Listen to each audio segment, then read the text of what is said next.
My name is Beatrice Holloway. I am 58 years old. I have been married to my husband, Gerald, for 34 years. We have 2 children, both grown, both married, both living their own lives. We have 4 grandchildren who I adore with every fibre of my being. We have a comfortable life, a predictable life. A life that I thought was solid and true. A life that I thought was built on a foundation of love and trust and mutual respect. A life that I thought would last forever. I was wrong, so terribly, heartbreakingly wrong. The story begins on a rainy Tuesday afternoon in late autumn. The sky was grey, the streets were slick. The world felt heavy and cold. The rain was falling in sheets, drumming against the pavement, creating puddles that reflected the grey sky above. Gerald and I were at the Mall, a large, sprawling mall that we had visited 100 times before. It was the kind of place that felt familiar and comfortable, like an old pair of shoes. We were shopping for our grandson's birthday. He was turning 7. He wanted a remote-controlled car. The kind that costs more than it should, the kind that makes children's eyes light up, the kind that grandparents spoil their grandchildren with because they can. Gerald was impatient, he always was. He hated shopping, he hated crowds, he hated the slow pace of browsing. He was a man of action, not contemplation. He wanted to get in and get out as quickly as possible. He saw shopping as a chore, not an experience, a task to be completed, not a moment to be savoured. "We'll be quick," he said. "Just a few minutes, I'll run into the electronics store. You can wait here, I won't be long, I promise." He said it casually, dismissively, like he was leaving a child in a waiting room. He didn't look at me. He didn't wait for my response. He didn't ask if I was okay with waiting. He just walked away. He disappeared into the crowd without a backward glance, without a second thought, without any concern for how I might feel. I watched him go. I felt a familiar twinge of loneliness, a familiar sense of being left behind, a familiar feeling of being invisible. It was not a new feeling. It was a feeling I had carried for years, a feeling that had become so familiar that I barely noticed it anymore, a feeling that I had accepted as part of my life, part of my marriage, part of who I was, a feeling that had become so ingrained that I had stopped fighting it. I had stopped hopping for something different. I had stopped believing that I deserved more. I found a bench near the fountain. I sat down. The fountain was beautiful, a cascading waterfall of blue tiles with coins glittering at the bottom. People had thrown coins in making wishes. I wondered what they wished for: love, happiness, money, health, a second chance. I had thrown coins in this fountain myself many years ago. I had wished for a happy marriage, a loving husband, a family that would stay together forever. I had no idea then that my wishes would one day be shattered. I watched the people walk by, couples holding hands, mothers pushing strollers, teenagers laughing. Everyone seemed to have a purpose. Everyone seemed to be going somewhere. Everyone seemed to have someone who wanted them, someone who saw them, someone who valued them. I was just waiting, just sitting, just existing, just being invisible. I was the woman in the corner that no one noticed, the woman who had become a fixture like the bench or the fountain, the woman who had stopped expecting anything more. I looked at my watch. 5 minutes, 10 minutes, 15 minutes. Gerald was taking longer than he had promised. He always took longer. He always said just a few minutes and then disappeared for an hour. I was used to it. I was used to waiting. I was used to being patient. I was used to being forgotten. I had become an expert at waiting, an expert at being patient, an expert at not mattering. Then I felt a tap on my shoulder. A gentle tap, a hesitant tap, a tap that was almost apologetic. I turned around. A woman stood behind me. She was young, probably in her late 20s. She had kind eyes and a gentle face. She was wearing the store uniform of a jewelry shop, a small, elegant shop that I had walked past many times but never entered. The kind of shop that sells things that are beautiful and expensive and out of reach. The kind of shop that sells dreams. The kind of shop that sells secrets. "Ma'am," she said, her voice was soft, almost a whisper. "Ma'am, you need to come with me." I stared at her. I didn't understand. "What, why, what's going on, what is this about?" "Please," she said. "It's important, I can't explain here, you need to come with me. It's about something that belongs to you. Something that has been waiting for you for a very long time. Something that I think you'll want to see." I looked around. People were still walking by. No one was paying attention. No one was watching. No one cared. No one noticed the woman in the corner who was being led away by a stranger. I was invisible. I had always been invisible. "Who are you?" I asked. "What is this about? How do you know me?" "My name is Grace," she said. "I work at the jewelry store. I need to show you something. Something that I think you'll recognize, something that I think belongs to you. Please, ma'am, just come with me. I promise it won't take long. I promise you won't regret it." Something in her voice made me trust her. Something in her eyes made me believe her. Something told me that this was important. Something told me that this was a moment I would never forget. Something told me that my life was about to change. I stood up, I followed her. She led me through the mall, past the food court with its smells of pizza and pretzels and cinnamon, past the clothing stores with their mannequins in stylish poses, past the crowds of shoppers with their bags and their laughter and their lives. She led me to the jewelry store, a small, elegant shop with a glittering display window, the kind of shop that sells things that most people can't afford, the kind of shop that sells dreams, the kind of shop that sells secrets. She opened the door, she held it for me, I walked inside.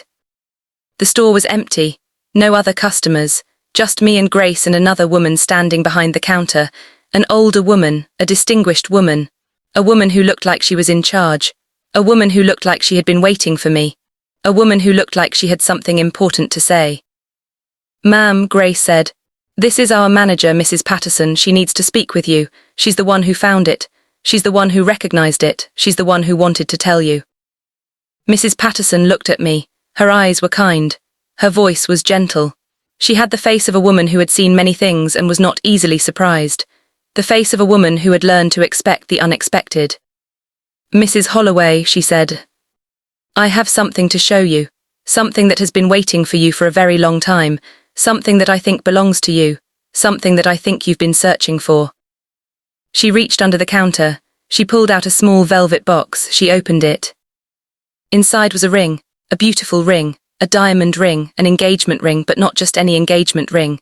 The engagement ring, the ring that Gerald had given me 34 years ago. The ring that I had worn every day for 14 years, the ring that I had lost. My ring, my engagement ring, the ring that I had lost 20 years ago. The ring that I had searched for months. The ring that I had cried over. The ring that I had finally given up on.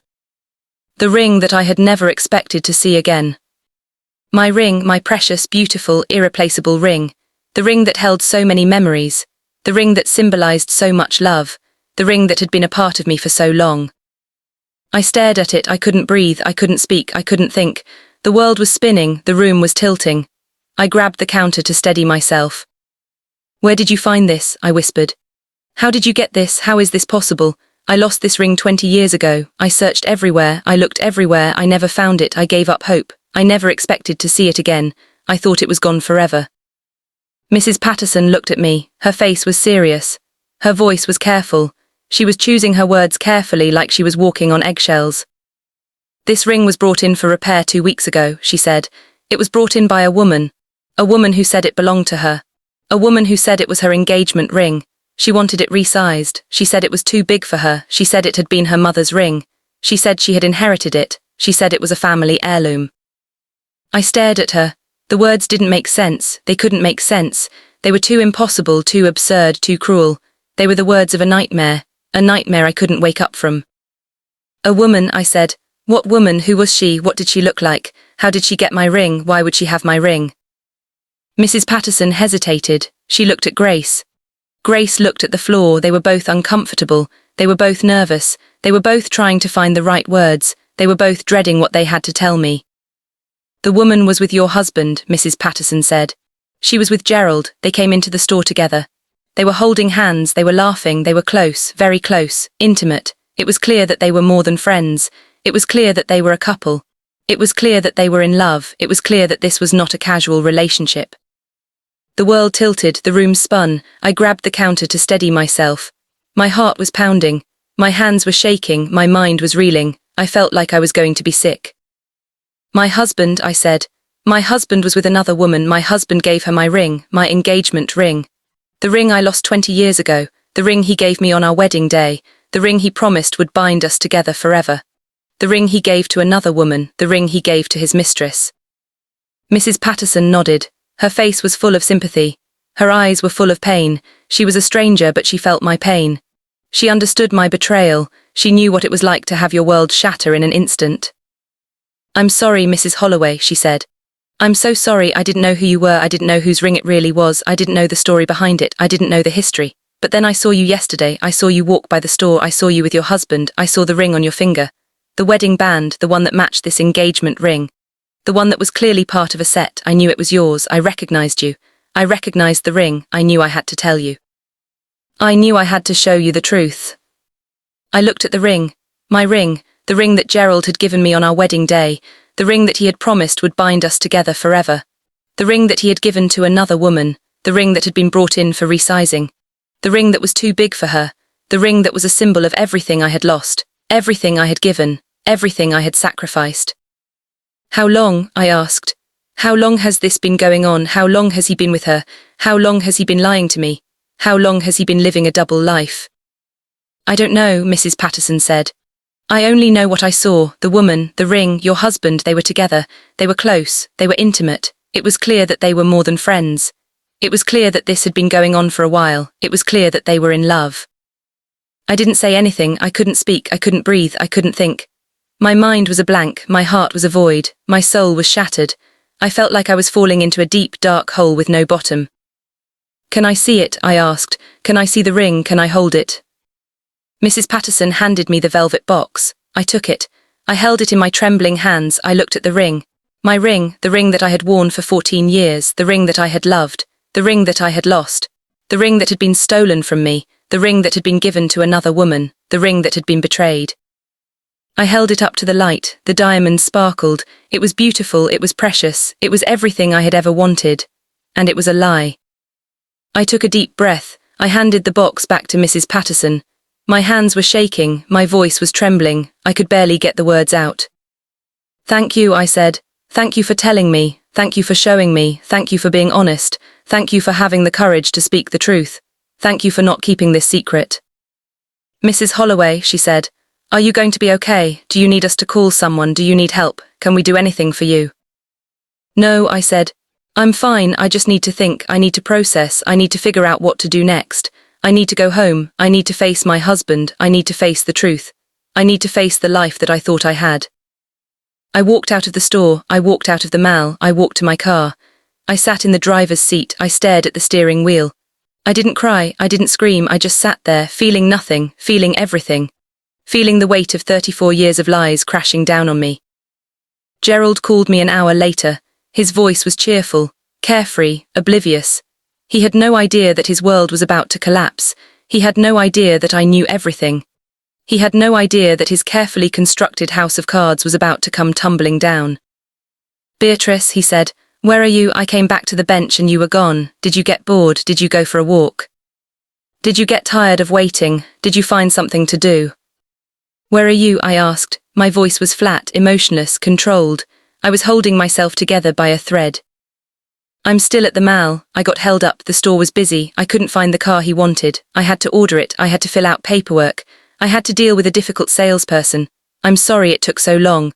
I'll be at the bench in a few minutes, just wait for me, we'll go home together, we'll have dinner, we'll watch television, everything will be fine.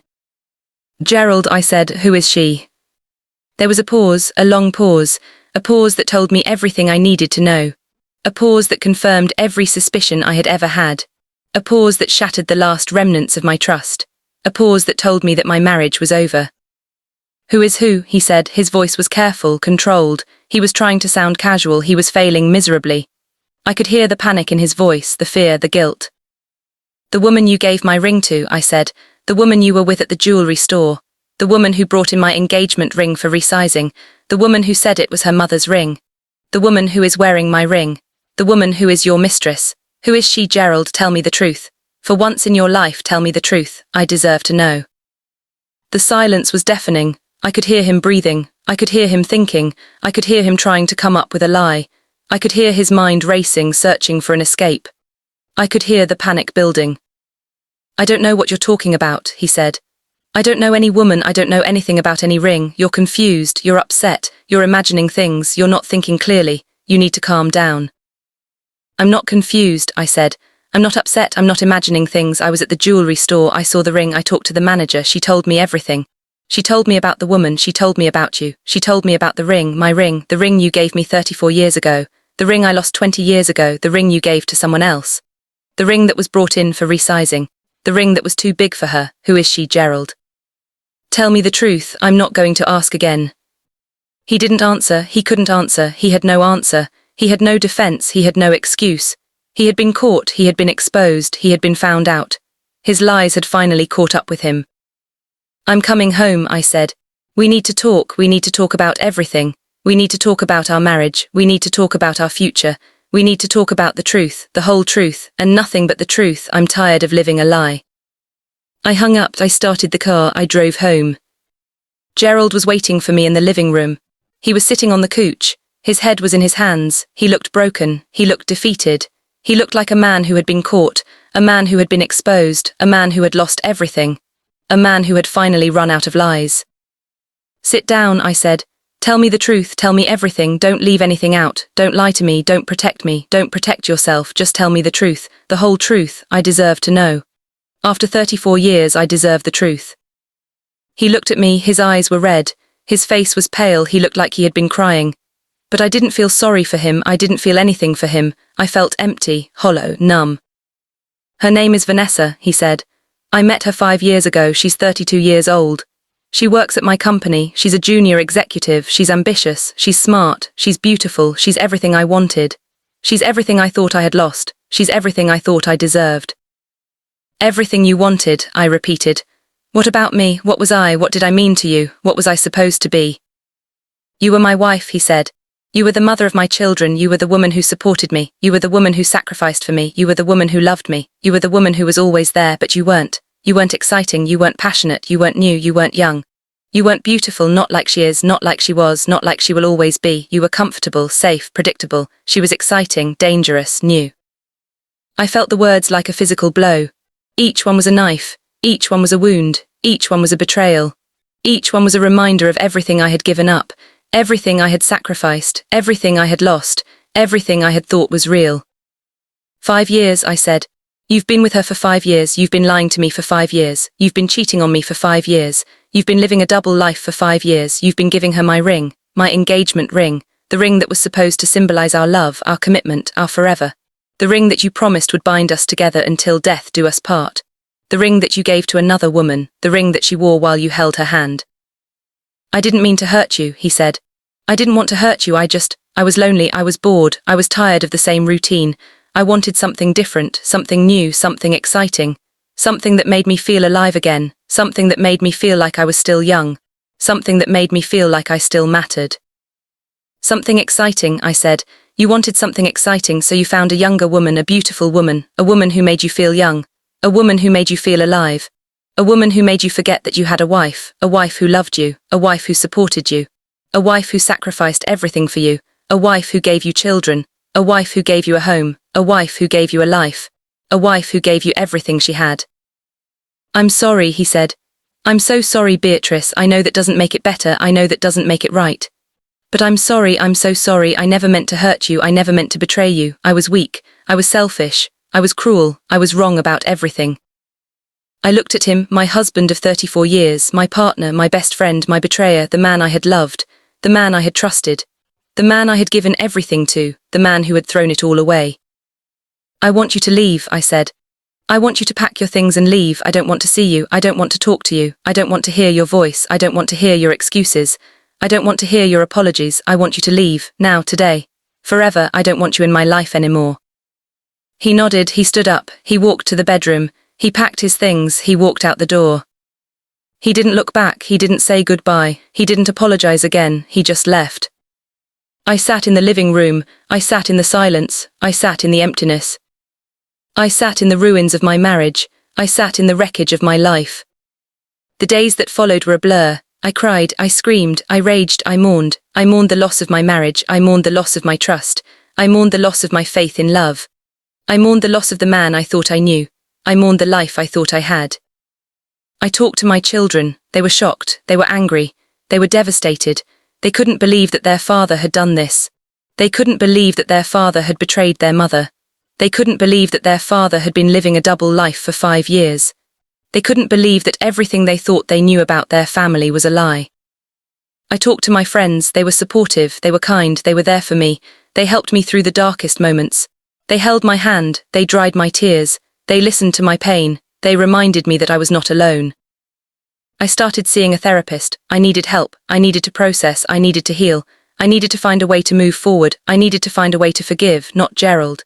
He didn't deserve my forgiveness, but myself, I needed to forgive myself for being blind, for being trusting, for being invisible, for not seeing the signs, for not knowing the truth. I wrote letters to Gerald that I never sent, letters to myself, letters to God, letters to the woman who had stolen my husband, letters to the ring that had been stolen from me, letters to the life I had lost, letters to the woman I used to be. I burned the letters, I watched them turn to ash, I watched my pain turn to smoke, I watched my anger turn to dust, I watched my grief turn to nothing, and I started to heal. I am Beatrice Holloway, I am 58 years old, I am a woman who was betrayed, a woman who was lied to, a woman who was replaced, a woman who was left behind, a woman who was invisible. But I am also a woman who survived, a woman who found the truth, a woman who found her strength, a woman who found her voice, a woman who found her worth, a woman who found herself. I have started a new chapter of my life. I have moved to a new house, a small house, a quiet house, a house that is all mine, a house that is filled with peace and love and hope, a house where I am not invisible, a house where I am seen. I have started new hobbies, painting, gardening, writing. I have found new friends, new communities, new purposes. I have found a new reason to get up in the morning, a new reason to smile, a new reason to live, a new reason to believe in myself. I have not forgiven Gerald, I don't think I ever will. He took too much from me, he stole too many years, he broke too many promises, but I have moved on. I have let go of the anger, I have let go of the pain, I have let go of the past. My husband said, just a few minutes. Then a store employee whispered, "Ma'am, you need to come with me."